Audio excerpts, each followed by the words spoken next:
লিখি থাকোঁতে ভাবিলোঁ কিবা এটা খোৱা যাওঁ আৰু কি খাম ভাবি থাকোঁতে মনত পৰিলে সেইদিনা যে বনাইছিলোঁ টপ ৰামেন চিকেন নুডলছ তাৰে অলপমান বাকী আছিলে কিন্তু আজি ভাবিলোঁ সেই নুডলছটো অলপ জ্বলাকৈ কাৰণ সেইদিনা যোৱা ভিডিঅ'টোত মানে মই কৈছোঁ নুডলছটো একেবাৰে জ্বলা নাছিলেই আৰু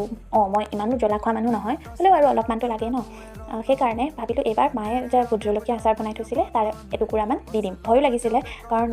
মই অতিমাত্ৰা জ্বলা খোৱা মানুহো নহয় বাকী এনেকৈ গৰম পানী নুডলছখিনি দি দিলোঁ মছলাও দি দিলোঁ আৰু এটুকুৰা ভোট জলকীয়াও দি দিলোঁ বহুত বেছি জ্বলা হোৱা নাছিলে খাবলৈ ভাল লাগিছিলে অলপ জ্বলা টেষ্ট আহিছিলে আৰু সিমানেই মোৰ নিচিনাকৈ কোনে তাৰক মেহতা চাই খাই বাৰু